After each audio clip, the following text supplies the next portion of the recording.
So good morning guys और आपकी क्रिक exam channel में आप सभी का स्वागत है। तो आज के इस वीडियो में 10 दिसंबर के इंपॉर्टेंट करंट अफेयर्स को हम लोग कवर करेंगे। तो हमारा पहला प्रश्न क्या है, हाल ही में जारी जलवायु परिवर्तन प्रदर्शन सूचकांक 2021 में भारत किस स्थान पे रहा? तो आंसर होगा 10वें स्थान पे। तो अभी हाल ही में जारी क्लाइमेट चेंज परफॉर्मेंस इंडेक्स 2021 में भारत को 10वें स्थान पे रखा है। आपको बता दूं, इस इंडेक्स में पिछले साल भारत 9वें स्थान पे था और इस साल 10वें स्थान पे। और पिछली बार की ही तरह इस बार भी पहली 3 रैंक पे कोई भी देश नहीं है। क्यों? क्योंकि कोई भी देश पेरिस जलवायु लक्ष्यों ग्लोबल वार्मिंग को 2 या 1.5 डिग्री सेल्सियस से कम करने की रणनीति को पूरी तरह से लागू नहीं कर पाया। इसलिए पहली रैंक, दूसरी रैंक, तीसरी रैंक पे कोई भी देश नहीं है।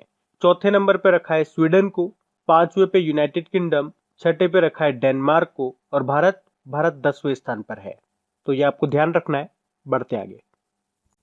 फिर है हाल ही में अंतरराष्ट्रीय भ्रष्टाचार विरोधी दिवस, ये कब मनाया गया? तो आंसर होगा 9 दिसंबर को। तो भ्रष्टाचार विरोध के बारे में जन जागरूकता बढ़ाने के लिए हर साल 9 दिसंबर को इंटरनेशनल एंटी करप्शन डे के रूप में मनाया जाता है।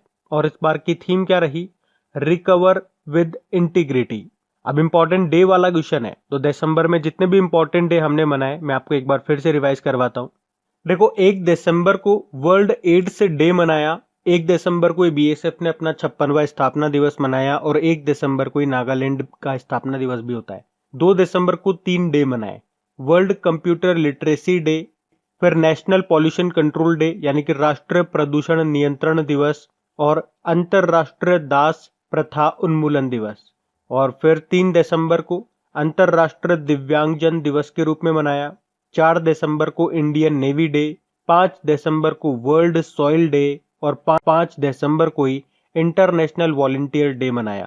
फिर 7 दिसंबर को भारतीय सशस्त्र सेना झंडा दिवस मनाया और 7 दिसंबर को इंटरनेशनल सिविल एविएशन डे के रूप में मनाया था। तो ये भी आप याद रखना। बढ़ते आगे। फिर है हाल ही में किसे इतिहास के लिए प्रतिष्ठित पेन हैसेल्टल्ट मैन प्राइज 2020 से सम्मानित किया गया? तो आंसर होगा अनीता आनंद को। तो ब्रिटिश भारतीय पत्रकार और लेखिका हैं ये अनीता आनंद, जिनको इतिहास के लिए प्रतिष्ठित पेन हैसेल्टल्ट मैन प्राइज 2020 से सम्मानित किया गया है। उन्हें उनकी किताब the patient assassin a true tale of massacre revenge and the Raj के लिए सम्मानित किया गया। उन्होंने इस बुक में 1919 में अमृतसर के जलियांवाला बाग में हुए नरसंहार से घिरे एक युवक की कहानी लिखी है। तो ये जो पुरस्कार होता है ये हर साल वास्तविक घटनाओं, खासतौर पे इतिहास से जुड़े तथ्यों के आधार पर लिखी गई पुस्तकों को दिया जाता है। तो इनका नाम याद रखना आप, अनीता आनंद इनका नाम है। बाकी राजकमल झा, रविंद्रनाथ टैगोर साहित्यिक पुरस्कार अभी इनको मिला था, कल ही पढ़ा है हमने। रणेंद्र की बात करेंगे 2020 के लिए श्रीलाल शुक्ल स्मृति को साहित्यिक पुरस्कार मिला इनको। और संगीता श्रीवास्तव और इलाहाबाद यूनिवर्सिटी की पहली महिला कुलपति वाइस चांसलर बनी है ये। बढ़ते आगे।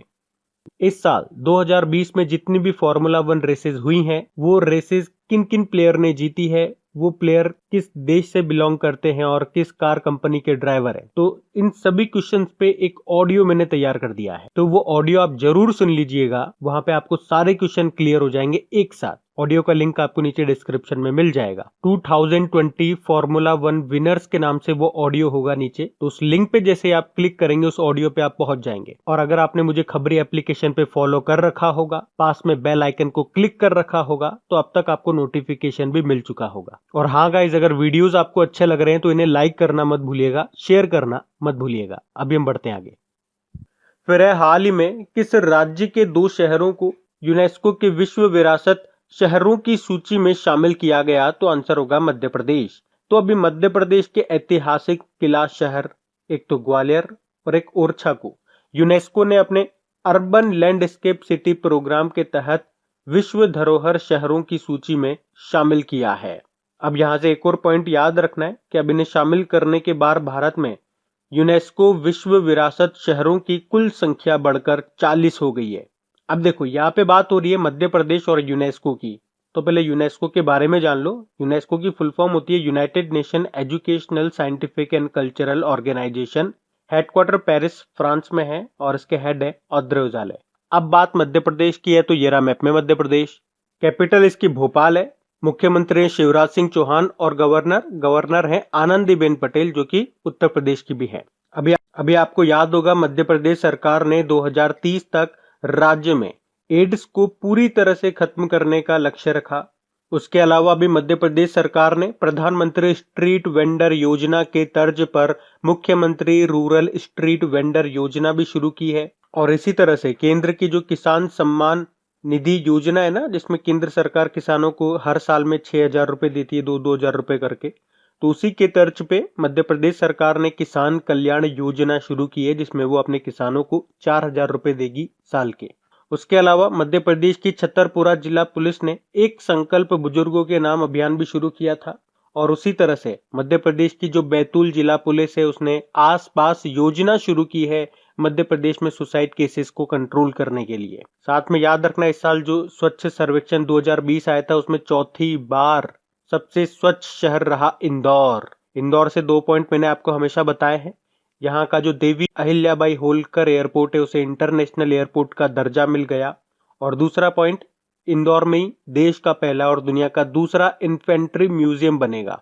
बाकी मध्य प्रदेश सरकार ने अभी रोको टोको अभियान शुरू किया था और एक मास्क अनेक जिंदगी नाम से एक जन जागरूकता अभियान शुरू किया था। और इसी से मिलते जुलते एक और बताऊं मैं आपको, जीवन शक्ति योजना, ये भी मध्य प्रदेश सरकार ने शुरू की। बाकी जीवन अमृत योजना भी यहीं की है। कोविड-19 योद्धा कल्याण योजना भी यहीं की है। साथ में याद रखना शिशु मृत्यु दर सबसे ज्यादा मध्य प्रदेश की है। तो ये सारे पॉइंट्स याद रखना। बढ़ते आगे। फिर है हाल ही में शेख सबा अल खालिद अल सबाह, ये किस देश के पुनः प्रधानमंत्री बने? तो आंसर होगा कुवैत के। तो अभी कुवैत के एमीर शेख नवाफ अल अहमद अल सबा ने कुवैत के प्रधानमंत्री के रूप में फिर से शेख सबा अल खालिद अल सबा को फिर से नियुक्त किया है। अब बात कुवैत की है तो ये रहा मैप में कुवैत। कैपिटल कुवैत सिटी है, करेंसी इसकी कुवैती दिनार है और प्रधानमंत्री फिर से बन गए हैं शेख सबा अल खालिद अल सबाह। बढ़ते आगे। फिर है हाल ही में किसने 2020 का विश्व एथलीट ऑफ द ईयर का खिताब जीत लिया है? तो आंसर होगा यूलिमर रोहास और मोंडो डुप्लांटिस ने। तो अभी Swedish pole vaulter Mondo Duplantis और वेनेजुएला के ट्रिपल जंपर यूलिमर रोहास, इनको वर्ष 2020 के पुरुष और महिला विश्व एथलीट ऑफ द ईयर खिताब से नवाजा गया है। और याद रखना ये दोनों इस प्रतिष्ठित पुरस्कार के अपने देश के पहले प्राप्तकर्ता है। क्या नाम है? यूलिमर रोहास और मोंडो डुप्लांटिस। बढ़ते आगे। फिर है कौन सा देश विश्व आर्थिक मंच 2021 की मेजबानी करेगा? तो आंसर होगा सिंगापुर। तो कोविड-19 महामारी की परिस्थिति के कारण विश्व आर्थिक मंच का जो ये 2021 का जो ये वार्षिक सम्मेलन है, ये 13 से 16 मई तक सिंगापुर में आयोजित किया जाएगा, जबकि 2022 वाला वहीं स्विट्जरलैंड के दावोस में ही होगा। वैसे आपको बता दूं ये जो वर्ल्ड इकोनॉमिक फोरम की जो बैठक होती है ना, इसका आयोजन स्विट्जरलैंड के दावोस में ही किया जाता है। लेकिन 1971 के बाद ये दूसरी बार है जब इसका आयोजन बाहर किसी और जगह किया जा रहा है। अब यहाँ पे 2 पॉइंट हो गए, वर्ल्ड इकोनॉमिक फोरम और सिंगापुर। तो पहले वर्ल्ड इकोनॉमिक फोरम की बात करें तो स्थापना इसकी 1971 में हुई थी और इसके अध्यक्ष हैं क्लॉस स्वेब। अब बात कर लेते हैं सिंगापुर की। तो ये रहा मैप में सिंगापुर। कैपिटल सिंगापुर सिटी है, करेंसी है सिंगापुर डॉलर और प्रेसिडेंट है हलीमा याकूब। अभी आपको याद होगा यहाँ के फिर से प्रधानमंत्री बने थे ली सीन लूंग। और अभी जो वर्ल्ड कॉम्पिटिटिवनेस इंडेक्स 2020 आया था उसमें टॉप पे रहा था सिंगापुर, उसमें भारत तो 43 नंबर पे रहा था। उसके अलावा याद रखना नेशनल आईडी में फेशियल वेरिफिकेशन का इस्तेमाल करने वाला पहला देश सिंगापुर ही बना है। और जनवरी 2021 से सिंगापुर 1000 सिंगापुर डॉलर की छपाई बंद कर देगा। बढ़ते आगे। फिर है हाल ही में किस राज्य ने प्रवासी पक्षियों को बचाने के लिए पक्षी उत्सव आयोजित करने की घोषणा की है? तो आंसर होगा बिहार ने। तो बिहार इस साल अपने पहले प्रवासी पक्षी उत्सव की योजना बना रहा है और इसे भागलपुर जिले में आयोजित किया जाएगा।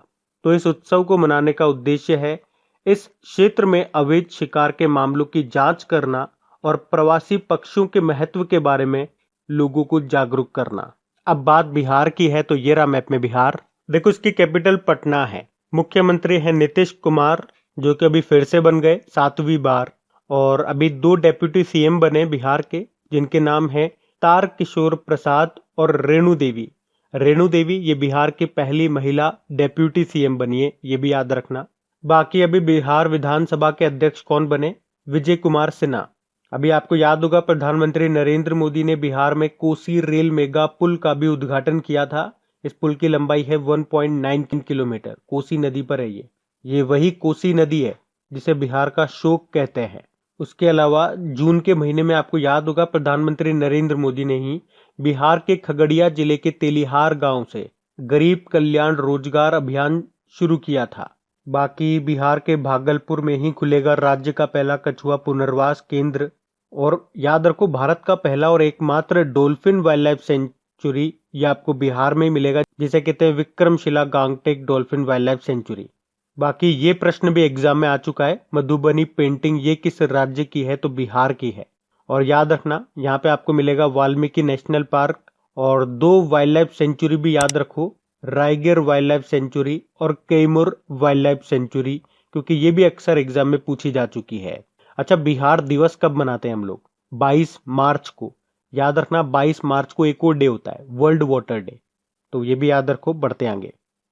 फिर हाल ही में अमेरिका के नए रक्षा सचिव किसे चुना गया? तो आंसर होगा लॉयड ऑस्टिन को।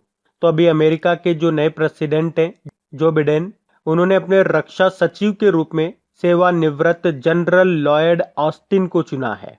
तो एक तो इनका नाम याद रखना है, बाकी ये नाम भी आप याद रखो। जैक सुलिवन अमेरिका के नए राष्ट्रीय सुरक्षा सलाहकार नेशनल सिक्योरिटी एडवाइजर बने थे। एंटनी ब्लिंकेन नए विदेश मंत्री बने ये अमेरिका के, तो इनका नाम भी याद रखना। बाकी ग्रेग बार्कले ये आईसीसी के नए अध्यक्ष बने थे, इनका नाम भी याद रखना। अच्छा, अमेरिका की पहली महिला उपराष्ट्रपति कौन बनी? क्या नाम है उनका? कमला हैरिस उनका नाम है, तो उनका नाम भी याद होना चाहिए आपको। बढ़ते आगे। फिर है किस देश के द्वारा मिलीनियर्स टैक्स लगाया जाएगा? तो आंसर होगा अर्जेंटीना। तो अभी अर्जेंटीना में चल रहे कोरोना वायरस महामारी के संदर्भ में चिकित्सा आपूर्ति और राहत उपायों के लिए भुगतान करने के लिए देश के सबसे धनी लोगों पर एक नए तरीके का टैक्स लगाया जाएगा। इसे मिलीनियर्स टैक्स कहा जाएगा। तो इस टैक्स के अनुसार जिन लोगों की संपत्ति 200 मिलियन पैसों है, लगभग 18 करोड़ रुपए से ज्यादा है, उन्हें ये टैक्स पे करना होगा। क्या कहेंगे? Millionaires tax. तो इस कोरोना वायरस के समय सरकार के जो खर्चे हो रहे हैं वो इसी टैक्स से पूरे करने की कोशिश की जाएगी। बाकी अर्जेंटीना साउथ अमेरिकन कंट्री है, ये रहा मैप में अर्जेंटीना।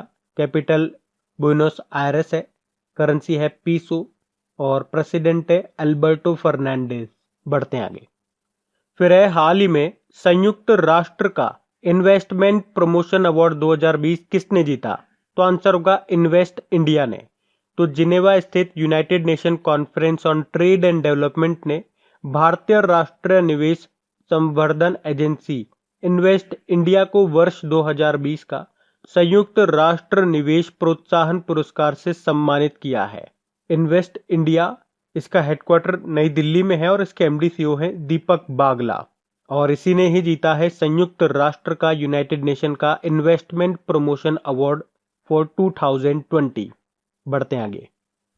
फिर है हाल ही में किस भारतीय क्रिकेटर ने सभी फॉर्मेट से संन्यास की घोषणा कर दी है? तो आंसर होगा पार्थिव पटेल ने।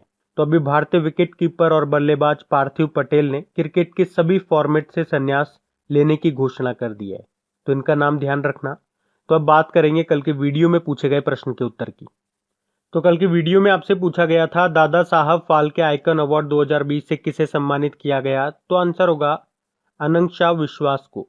तो आप सभी ने प्रश्न का बिल्कुल सही उत्तर दिया है। और हाँ, जाने से पहले एक बार फिर से याद दिला दूं, इस साल 2020 में जितनी भी फॉर्मूला 1 रेसेस हुई हैं, वो रेसेस किन किन प्लेयर ने जीती है, वो प्लेयर किस देश से बिलोंग करते हैं और किस कार कंपनी के ड्राइवर हैं। तो इन सभी क्वेश्चंस पे एक ऑडियो मैंने तैयार कर दिया है, तो वो ऑडियो आप जरूर सुन लीजिएगा। ऑडियो का लिंक आपको नीचे डिस्क्रिप्शन में मिल जाएगा। तो गाइज, इन सभी क्वेश्चंस का क्विज बना करके मैंने एप्लीकेशन पे अपलोड कर दिया है। तो अगर आपने वीडियो बिल्कुल ध्यान से देख लिया है तो वहां जाइए और इन सभी क्वेश्चंस का आप प्रैक्टिस लगा लीजिए, ताकि ये सारे क्वेश्चंस आपको अच्छी तरीके से याद हो जाए। और जो नए स्टूडेंट इससे पहली बार देख रहे हैं, आपको बता दूं कि क्विज में अब रैंकिंग फीचर भी ऐड हो चुका है। तो अगर आप कम समय में ज्यादा से ज्यादा क्वेश्चन राइट करते हो तो आपका नाम आपके फोटो के साथ टॉप 10 स्टूडेंट्स में आपको दिखाई देगा। आपको ही नहीं, जितने भी लोग क्विज लगाएंगे उन सबको दिखाई देगा। कुछ इस तरीके से, ताकि आपको भी एक अंदर से मोटिवेशन मिल सके कि आपको भी यहां तक पहुंचना है, ताकि सब लोग आपको टॉप 10 में देख सकें। और वैसे भी आप तो आपके इन करंट अफेयर्स का रिवीजन करवाने के लिए मैं इसका ऑडियो भी तैयार कर रहा हूं। तो दिन में 4 से 5 मिनट निकाल करके वो आप ऑडियो सुन लीजिए, ताकि आपका इन करंट अफेयर्स का फिर से रिवीजन हो जाए। क्योंकि आपको पता है चीजों को पढ़ना इंपॉर्टेंट है, लेकिन समय समय पर उनका रिवीजन करना बहुत ज्यादा जरूरी है। रिवीजन नहीं करोगे तो वो सारी चीजें आप भूल जाओगे। तो आप ही के लिए मैं इसका रिवीजन ऑडियो तैयार कर रहा हूं। तो उस ऑडियो का लिंक मैंने नीचे डिस्क्रिप्शन में दे दिया है, वहां जाकर के आप मुझे फॉलो कर लीजिए। और फॉलो करने के बाद में पास में जो बेल आइकन आएगा आप उसे जरूर दबा लेना, ताकि जब भी मैं ऑडियो अपलोड करूं उसका नोटिफिकेशन आपको मिल सके। और एप्लीकेशन अगर अभी तक आपने डाउनलोड नहीं किए तो उसका लिंक भी आपको नीचे मिल जाएगा। वहीं पे आपको क्विज, वीडियो, पीडीएफ सब मिल जाएंगे। तो इस प्रश्न का उत्तर आता है तो कमेंट बॉक्स में जरूर टाइप करिए। चलिए अब मिलते हैं करंट अफेयर्स के रिवीजन वीडियो में। Thank you guys.